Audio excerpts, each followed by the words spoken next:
Hello everyone, कैसे हैं बच्चों? आप सभी आशा करता हूँ आप बहुत अच्छे होंगे। तो Delhi police constable study master plan लेके आ चुका हूँ मैं। बहुत सारे बच्चों का मैसेज था, सर किस तरीके से तैयारी करें, क्या क्या चीज़ हमें इसमें समझनी चाहिए, कौन सी बुक है और कैसे सिलेबस को कंप्लीट करें हम।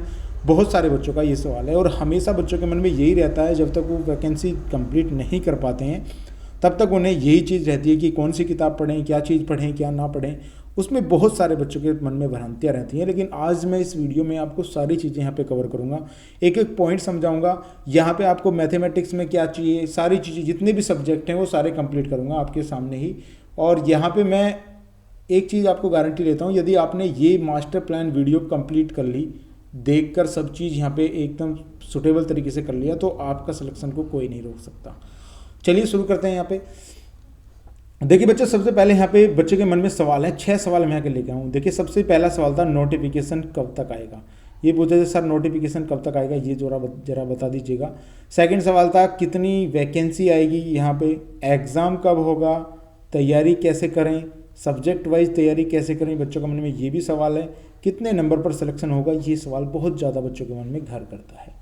तो सबसे पहले नोटिफिकेशन कब आएगा, ये मैंने ऑलरेडी एक वीडियो बना दी है, वो समझ लीजिएगा। आपकी वैकेंसी आएगी भी या अभी नहीं आएगी, कितना टाइम लगेगा, उस वीडियो का डिस्क्रिप्शन में लिंक मिल जाएगा, आपको आई बटन में भी देखने को मिल जाएगा। उस लिंक पे जाकर क्लिक करेंगे तो आपको पूरी वीडियो की चीज़ें यहाँ पे समझ में आ जाएगी।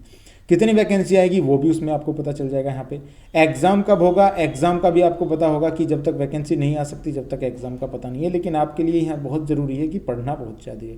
तैयारी कैसे करें, ये सबसे बेस्ट तरीका है कि आपको ये चीज़ जाननी चाहिए, तैयारी कैसे करें।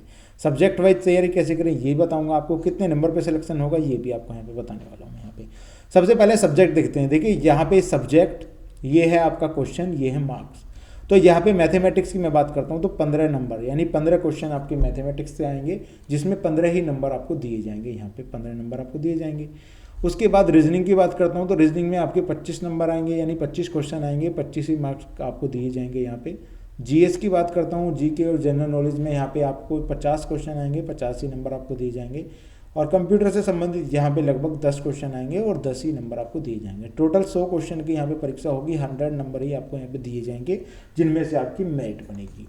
अगर मैं यहाँ पे टाइम की बात करता हूँ तो टाइम आपके पास 90 मिनट रहेंगी, जो कि 90 मिनट बहुत होती हैं अगर आप एग्ज़ाम अच्छे तरीके से तैयारी करते हैं। टारगेट मैं बता रहा हूँ यहाँ पे 85 नंबर आपको लाने ही पड़ेंगे। यदि आपको अच्छे से सिलेक्शन लेना है तो 85 नंबर आपको यहाँ पे लाने ही पड़ेंगे। बहुत सारे बच्चे मुझे बाद में कमेंट करेंगे सर 85 में हो जाएगा क्या, तो 90 भी ला सकते हैं, यानी इससे ऊपर ही आप ला सकते हैं, तो कोई दिक्कत नहीं है, यहाँ पे आप ला सकते हैं। अब बात करते हैं कैसे करें यहाँ पे तैयारी। तैयारी के बारे में सबसे ज़्यादा भ्रांतियाँ रहती हैं बच्चों के मन में, तो तैयारी किस तरीके से आपको करनी है। यहाँ पे अब आ जाता हूँ मैं नीचे, थोड़ा स्क्रॉल करके से नीचे आता हूँ।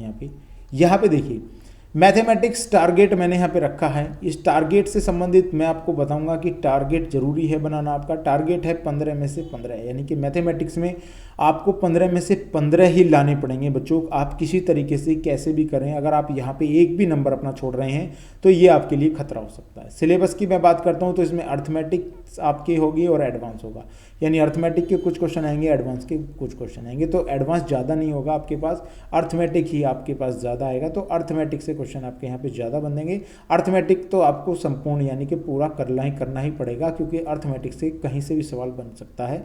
वो बाद में मैं आपको वीडियो बना दूंगा। यहाँ पे एडवांस से 1-2 क्वेश्चन आपका देखने को बनेगा, तो उसको आप देख लीजिएगा, अच्छे तरीके से क्लियर कर लेगा। कोई अच्छा टीचर आपको दिख जाए अब जिसका आपको समझ में आता हो, वहाँ से आप जाके कर सकते हैं। तो मैथमेटिक्स में मैं ज़रूर बताऊंगा आपको कि 15 में से 15 आपके होने चाहिए, तभी आपको यहाँ पे सिलेक्शन मिल पाएगा। जो बच्चा 15 में से 14 कर रहा है या 15 में से 13 कर रहा है, देखिए उसके लिए रिस्क है। यहाँ पे मैं मानता हूँ मैथमेटिक्स में 15 में से 15 कुछ ज़्यादा स्कोर नहीं है, ज़्यादा प्रॉब्लम वाली बात नहीं है, आप इसे कर पाएंगे बहुत ही अच्छे से और ईजी तरीके से बच्चे यहाँ पे कर लेते हैं। अब बात करता हूँ यहाँ पे नोट्स जरूर बनाएं, नोट्स जरूर बनाएं। मैं क्यों कह रहा हूँ आपको नोट्स को, कि नोट्स आपको जरूर बना लेने हैं। देखिए नोट्स से क्या होता है, मान लिया आपने यहाँ पे एक चैप्टर यानी कि एक चैप्टर आपने प्रतिशत पढ़ा, मान लिया प्रतिशत आपने यहाँ पे पढ़ लिया, प्रतिशत आपने पढ़ लिया। प्रतिशत का यदि आप नोट्स नहीं बनाओगे, नोट्स में मतलब क्या है, यानी कि फर्स्ट टाइप कैसे क्वेश्चन है आपके, कैसे क्वेश्चन आपके आने हैं वो चीज़ आपको हो गया। सेकंड टाइप में कैसे क्वेश्चन है, ऐसे क्वेश्चन को किस तरीके से सोल्व किया जाता है। थर्ड टाइप में ऐसे कौन से क्वेश्चन है जिन्हें अच्छे से सोल्व किया जाएगा। तो इस तरीके से आपको अपने नोट्स जरूर बना लेने हैं मैथमेटिक्स के भी, कि किस तरीके से हम सवाल को निकाल पाएंगे, और ऐसे जो लॉजिकल सवाल हैं उन सवालों को किस तरीके से सोचने की हमारी क्षमता है वो चीज़ यहाँ पे डेवलप हो जाएगी। बहुत सारे बच्चे क्या करते हैं, मैथमेटिक्स उठाते हैं और पढ़ना शुरू कर देते हैं कि निकालना ही तो है क्वेश्चन, लेकिन बच्चों बहुत सारे क्वेश्चन ऐसे होते हैं जो लॉजिकल होते हैं, उनका लॉजिक यदि आपको समझ में नहीं आएगा, हालांकि आपके माइंड से निकल जाएगा, लेकिन उसको आपको कंप्लीट यहाँ पे करना है। सूत्र बेस कुछ क्वेश्चन होंगे, कुछ नंबर होंगे, वहाँ पे वो चीज़ आपको कंप्लीट कर लेनी होगी, तभी आप एक अच्छे 15 का 15 स्कोर कर सकते हैं। अब नेक्स्ट पॉइंट चलते हैं यहाँ पे 2020 से और 2023 में प्रीवियस ईयर्स मैथमेटिक्स के क्वेश्चन जरूर करने हैं आपको, क्योंकि आपको पता होगा कि मैथमेटिक्स के जो क्वेश्चन 2020 में और 2023 में आपके आए थे, 2020 में और 2023 में जो क्वेश्चन आए थे उनका मॉक टेस्ट आपको लगा लेना है। मॉक टेस्ट भी आप लगा सकते हैं, मॉक टेस्ट ना लगाएं तो आप अपनी नोटबुक में नोट कर सकते हैं, नोट करके उन चीज़ों को लिख सकते हैं कि इस तरीके के क्वेश्चन यहाँ पे पिछली बार आए थे, उसके बाद 2023 में किस तरीके के क्वेश्चन आए थे, या इस तरीके से आपको एक अपना चार्ट बना लेना है। उस चार्ट में आपको ये चीज़ टिक करनी है कि इस तरीके के क्वेश्चन यहाँ पे पूछे जाते हैं, ये वाला लेवल है, इस लेवल को तो तैयार करना ही करना होगा, इस लेवल से बाहर क्वेश्चन नहीं आएगा या इस लेवल से नीचे क्वेश्चन नहीं आएगा। तो एक लेवल का आपको पता चल जाएगा इनसे कि इस तरीके के क्वेश्चन हमारे आने वाले हैं। हालांकि प्रीवियस ईयर्स के क्वेश्चन आपको कंप्लीटली मैं कराऊंगा, किस तरीके से सवाल बनते हैं और कैसे सवाल बनेंगे वो भी चीज़ यहाँ पे कराऊंगा, लेकिन आपको एक लेवल पता चल जाएगा कि किस तरीके का लेवल यहाँ पे आ रहा है। अगर लेवल ही आपको यहाँ पे पता नहीं चलेगा तो आप सवाल कैसे कर पाएंगे। लेवल के सवाल करने हैं, बहुत सारे बच्चे क्या करते हैं, ना ही आपको ज़्यादा हार्ड सवाल आते हैं, ना ही आपके लो आते हैं, यहाँ पे मीडियम सवाल आते हैं, मीडियम टू हाई लेवल के सवाल आते हैं। तो ये चीज़ आपको कर लेनी है, उस तरीके से ही अपने आप को डेवलपमेंट आपको करना है। अब आगे चलते हैं बात यहाँ पे। अब बच्चे बहुत सारे क्या करते हैं, जैसे पहला चैप्टर पढ़ दिया, दूसरा पढ़ दिया, तीसरा पढ़ दिया, तो उसका रिवीजन नहीं करते हैं। तो यहाँ पे मैंने बताया नोट्स का 10 दिन में रिवीजन कर लेना है, सभी नोट्सों का 10 दिन में रिवीजन आप करेंगे। रिवीजन कैसे करेंगे, मान लिया आज आपने ये पढ़ लिया, मान लिया आज आपने ये सारी चीज़ें पढ़ ली, आपने 1 चैप्टर पढ़ा, 2 चैप्टर पढ़ा, 3 चैप्टर पढ़ा, 4 चैप्टर आपने पढ़ लिया, 10 दिन तक आपने 10 चैप्टर यहाँ पे कंप्लीट कर लिए। अब इन 10 चैप्टर का रिवीजन करना है आपको। अब 10 चैप्टर का इसका रिवीजन है, 10 दिन के बाद इसका रिवीजन करेंगे आप। रिवीजन करने के बाद अगले दिन 11वां चैप्टर आप उठाएंगे, उसके बाद इसी तरीके से अगले 10 दिन में इन चैप्टर का रिवीजन करना है, फिर ऐसे ही शुरुआत से स्टार्ट हो जाना है। ऐसे करते करते आपको ये अपनी तैयारी कंप्लीट कर लेनी है। अगर इस तरीके से आपने पढ़ना शुरू कर दिया तो मैं मानता हूँ कि लगभग, मैं ज़्यादा नहीं, 30 दिन का आपको टाइम देता हूँ, यानी 1 महीना, 1 महीने में आपको लगेगा कि वाकई में मैं कुछ पढ़ रहा हूँ और कुछ चीज़ें मुझे समझ में आ रही हैं, कुछ चीज़ें मैं यहाँ पे निकाल पा रहा हूँ जो आज तक मैं नहीं निकाल पाया था। तो वो चीज़ है, तो ये चीज़ आपको ज़रूर अपने उसमें ऐड करनी है कि आपको 10 दिन में अपने नोट्स रिवाइज करने हैं, जो भी नोट्स आपने बनाए हैं। अब आगे चलते हैं, यहाँ पे बात आती है रीजनिंग की। अब रीजनिंग में टारगेट मैंने बनाया है 25 में से 25, इसमें से एक भी क्वेश्चन कम नहीं होना चाहिए। यहाँ पे सिलेबस, पहले तो अपना सिलेबस कंप्लीट करना है आपको, जो भी सिलेबस है वो चीज़ कंप्लीट करनी है। अब वो कंप्लीट कैसे कर सकते हैं आप, उसके बारे में भी आपको यहाँ पे बताने वाला हूँ मैं। कंप्लीट आप कैसे करेंगे, कंप्लीट करने का ये तरीका है कि आप किसी भी बुक से, या तो आप बुक से पढ़ सकते हैं, कोई भी बुक हो, बुक से आप पढ़ लीजिएगा, या आप किसी का नोट्स वगैरह आपके पास हो, अगर आपके पास नोट्स हैं किसी के, उससे कंप्लीट कर लेगा, या आपने ऑनलाइन क्लास ली है, ऑनलाइन कोई क्लास ली है, उससे कंप्लीट कर लीजिएगा। यानी पहले आपको सिलेबस कंप्लीट करने की बात है कि पहले आप अपने सिलेबस को कंप्लीट करिए। रीजनिंग का कौन सा किस प्रकार का सिलेबस है, उस सिलेबस को कंप्लीट करिएगा। उस सिलेबस को कंप्लीट करने के बाद आप आ जाइएगा यहाँ पे 2020 और 23 के प्रीवियस ईयर्स रीजनिंग के क्वेश्चन जरूर करने हैं आपको। यानी कि आप प्रीवियस ईयर्स क्वेश्चन पेपर पे आ जाइए आप यहाँ पे, कि आपके पिछले क्वेश्चन पेपर में रीजनिंग की कौन कौन से सवाल ऐसे थे जो बहुत ही ज़्यादा इंपॉर्टेंट थे। इंपॉर्टेंट बता रहा हूँ मैं, बहुत सारे सवाल ऐसे होंगे, इसमें लगभग अगर मैं मान के चलूँ तो 80% रिजल्ट तो आपका सेम ही है। अगर 20% रिजल्ट है, 20% में आपको मेहनत करनी पड़ेगी, थोड़ी हार्ड मेहनत, यहाँ पे हार्ड मेहनत आपको करनी पड़ेगी। यहाँ ईजीली आपके लिए हो जाएगा, ये आपको ईजी होगा। तो 20% मेहनत आपको रीजनिंग में करनी पड़ेगी। मैं मानता हूँ कि 20% मेहनत आपके लिए बहुत ज़्यादा हार्ड नहीं रहेगी। जब आप 80% यहाँ पे कंप्लीट कर पाएंगे तो 20% बहुत जल्द आप कर पाएंगे। हालांकि मैं आपके लिए यहाँ पे अलग से वीडियो लेकर आऊँगा हर पार्टनरशिप के क्वेश्चन मैं आपको अलग अलग कराऊंगा, तो वहाँ भी आपका कॉन्सेप्ट क्लियर हो जाएगा। लेकिन यहाँ से भी कॉन्सेप्ट करने के बाद आपको एक नोट्स का निर्माण करना है, नोट्स बनाने हैं कि किस तरीके के क्वेश्चन है। ऐसे क्वेश्चन भी पूछे जाते हैं और हो सकता है अगले टाइम पे ऐसे क्वेश्चन पूछे जाएंगे, तो ऐसे आपको नोट्स तैयार कर लेना है। और उन नोट्सों को मैं आपको बताया है 10 डेज यानी 10 दिन के अंदर रिवाइज करना है। इस स्ट्रेटेजी आपको चलना है, यही स्ट्रेटेजी आपको कंप्लीट कराएगी।